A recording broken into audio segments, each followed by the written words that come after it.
Hello students, कैसे हैं आप सब। आई होप आप सब अच्छे होंगे और हुए फेजेस में जेई मेन के एग्ज़ाम आप सभी के अच्छे गए होंगे। बट स्टूडेंट, मुझे कमेंट में स्टूडेंट्स के कुछ ऐसे रिस्पॉन्स भी मिले हैं जिसमें वो कह रहे हैं कि इस बार का फ़ेज़ मेरा अच्छा नहीं गया है। तो हमें क्या करना चाहिए? क्या हमें अगले फेज़ के एग्ज़ाम देने चाहिए या हमें ड्रॉप लेना चाहिए? तो दो तरह के स्टूडेंट्स हैं यहाँ पे जो जस्ट 12th पास आउट हुए हैं और उन्होंने एग्ज़ाम दिए हैं, और कुछ खुद ड्रॉपर बच्चे हैं, उन्होंने एग्ज़ाम दिए हैं। इस बार के एग्ज़ाम में एनटीए ने ट्रेंड को अपने बदला है। हमें आवश्यकता है इस ट्रेंड को पहचानने की, उनके बदलाव को कैच करने की और उसी हिसाब से प्रिपरेशन करने की। इस वीडियो को बनाने का मेरा एकमात्र उद्देश्य ये है कि आप सभी को पेपर के एग्ज़ाम्पल के थ्रू आपको ये बता सकूं कि क्वेश्चन बदलने लगे हैं। आपको अपने स्टडी के ट्रेंड को बदलना होगा, आपको अपना अप्रोच बदलना होगा। ठीक है, जैसा कि मेरा एक्सपर्टाइज एरिया केमिस्ट्री है, तो मैं इस वीडियो में आपको मोस्ट प्रोबेबली केमिस्ट्री के बारे में बताऊंगा कि एनटीए ने क्या चेंजेस किए हैं इस बार, कैसे क्वेश्चन पूछे हैं और आपको क्या चीज़ें ध्यान रख के पढ़ने की ज़रूरत है। आइए शुरू करते हैं। अगर मैं केमिस्ट्री की बात करूं तो केमिस्ट्री में इस बार एनटीए ने जो नया ट्रेंड स्टार्ट किया है वो है स्टैटिक क्वेश्चन पे ज़्यादा फोकस करने का। ठीक है, आप इस बात को नोटिस करिएगा। ठीक है, अगर आप पेपर देखेंगे तो स्टैटिक क्वेश्चन इस बार ज़्यादा पूछे गए हैं। ठीक है, स्टैटिक क्वेश्चन क्या होते हैं, अब मैं किस तरह के स्टैटिक क्वेश्चन की बात कर रहा हूँ, आप सभी के दिमाग में क्वेश्चन ज़रूर आ रहा होगा। तो लाइए मैं आपको बताता हूँ कि मैं किस तरह के स्टैटिक क्वेश्चन की बात कर रहा हूँ, जिससे आपको थोड़ा ईजिली समझ में आ जाए। तो अभी हालांकि कुछ दिनों पहले मैंने एक वीडियो बनाया था कि स्टैटिक टॉपिक्स जो जेईई मेन में पूछे जा रहे हैं, तो उसमें एक वीडियो मैंने बनाया था कि कितने एलिमेंट्स हैं जो पीरियोडिक टेबल में लिक्विड स्टेट में पाए जाते हैं। ठीक है, आप प्ले लिस्ट में जाएंगे तो आपको मिल जाएगा। उसमें लगभग मैंने 6 एलिमेंट्स बताए थे। ठीक है, जो नॉर्मल टेम्परेचर पर लिक्विड स्टेट में पाए जाते हैं, जिसमें से आपका जो एकदम नॉर्मल जो एसटीपी एनटीपी होता है उस पर लिक्विड स्टेट में पाए थे, उससे 2 एलिमेंट्स थे। ठीक है, gallium and bromine, and 4 others थे जो लिटिल बिट हायर टेम्परेचर पे लिक्विड स्टेट में पाए जाते हैं। ठीक है, तो इससे एक क्वेश्चन आता है कि 4 ऑप्शन था आपके सामने, उसमें पूछा गया था कि कौन से पेयर ऐसे हैं जो नॉर्मल टेम्परेचर पे लिक्विड स्टेट में पाए जाते हैं। तो देखिए, अगर आपको ये चीज़ स्टैटिक क्वेश्चन है और ये चीज़ आपको अगर पता होगी तो आप ऑप्शन को देखते ही सेकंड्स में इसका आंसर देंगे और आप आगे बढ़ेंगे। अच्छा, स्टैटिक क्वेश्चन याद होने का एक फ़ायदा आपको और मिलता है। ठीक है, जो आप में से बहुत सारे लोगों को पता होगा, बट फिर भी मैं बताता हूँ। देखिए, मेन जो सीक्रेट है जेईई मेन में अच्छा स्कोर करने का, जैसे लेट सपोज पीसीएम। ठीक है, आपके फिजिक्स केमिस्ट्री मैथ 3 सब्जेक्ट्स के एग्जाम्स में क्वेश्चन होते हैं। ठीक है, फिजिक्स में क्वेश्चन आपको सॉल्व करना होता है। ठीक है, ये समय इसमें भी आवश्यकता होती है आपको। मैथ्स में तो लगभग सारे क्वेश्चन ही सॉल्व करने होते हैं, बट केमिस्ट्री आपको यहाँ बेनिफिट दे जाता है। कैसे? जैसा कि एनटीए इस समय स्टैटिक क्वेश्चन पे फोकस कर रहा है, तो आपको समय बचाने का मौका केमिस्ट्री में मिल रहा है। ठीक है, आप क्वेश्चन अगर आपको याद हैं, आप याद करके जाते हैं, तो केमिस्ट्री को आप 30 मिनट्स में अप्रॉक्स ख़त्म कर सकते हैं। ठीक है, बस फिजिकल के जो 4 से 5 क्वेश्चन आ रहे हैं उनकी बात मैं नहीं कर रहा हूँ। हो सकता है आपका फिजिकल स्ट्रांग हो, ठीक है, तो आप इजीली सॉल्व कर लो। आपको हो सकता है आपको 10 मिनट एक्स्ट्रा लगे, तो लेट सपोज कि आप एकदम सेफ साइड लेके चल रहे हो, तो 40 मिनट्स में आप केमिस्ट्री ख़त्म कर रहे हो। ठीक है, अगर 40 मिनट में आप केमिस्ट्री ख़त्म कर रहे हो ना, तो 3 घंटे के पेपर में आपके पास पूरे के पूरे 2 आवर्स, ठीक है, और 20 मिनट्स बच रहे हैं। इन्हें आप अच्छा यूटिलाइज़ कर सकते हैं फिजिक्स में और मैथ्स में। आई होप आपको अब समझ में आ गया होगा मैं क्या कह रहा हूँ। ठीक है, तो स्टैटिक क्वेश्चन का एग्जाम्पल मैंने बताया कि क्या पूछा गया था। ऐसे ही अगर आप केमिस्ट्री में प्रैक्टिस करके जाते हो इलेक्ट्रॉनिक कॉन्फ़िगरेशन, ठीक है, मैं आपको एक क्वेश्चन कोट करता हूँ जो पूछा गया था। उसमें क्वेश्चन ये पूछा था एक शिफ्ट में कि 16th ग्रुप जो होता है आपका, 16th ग्रुप में जाइए और उसके 4th पीरियड में जाइए। ठीक है, 4th पीरियड का जनरल इलेक्ट्रॉनिक कॉन्फ़िगरेशन क्या हो सकता है। ठीक है, 4 ऑप्शन दिए हुए थे। उसके हिसाब से आपको जनरल इलेक्ट्रॉनिक कॉन्फ़िगरेशन लिखना था। तो केमिस्ट्री पढ़ते समय सबसे बेसिक बात तो हमें यही बताई जाती है कि इलेक्ट्रॉनिक कॉन्फ़िगरेशन कैसे लिखना है, ठीक है। तो आप ऑप्शन को एलिमिनेट करके आंसर तक पहुंच सकते हो, ठीक है। एक ये स्टैटिक क्वेश्चन हो गया।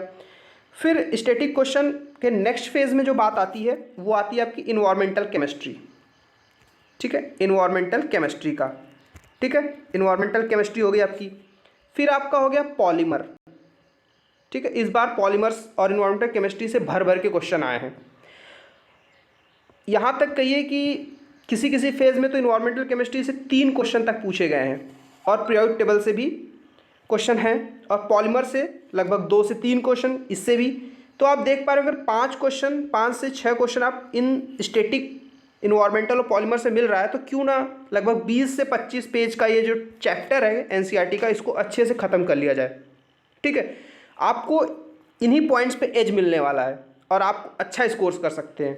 अब बात करते हैं कि अच्छा स्कोर मतलब क्या, ठीक है। कट ऑफ जहाँ तक की उम्मीद है इस बार जनरल के लिए 95 प्लस रहने वाली है, ठीक है, पेपर का लेवल देख के। ओबीसी का आपका 90 के आसपास रहने वाला है, ठीक है। 90 से, मैं एग्जैक्ट 90 नहीं बोल रहा हूँ, इसमें प्लस और माइनस का मार्जिन रहेगा।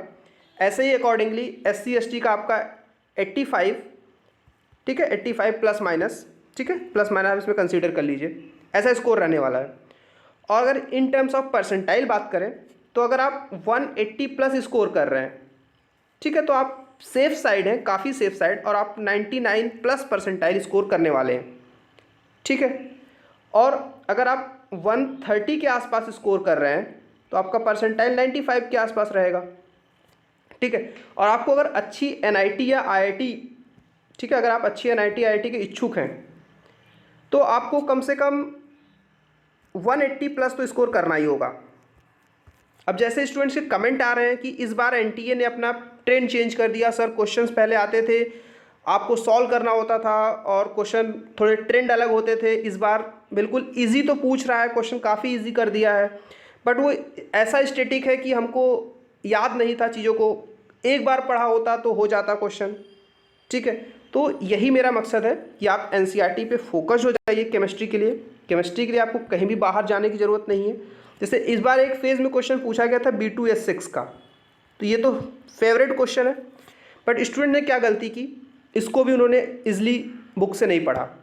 और एनटीए क्या कर रहा है, एनसीईआरटी की लाइन बाय लाइन ऑप्शन बना दे रहा है।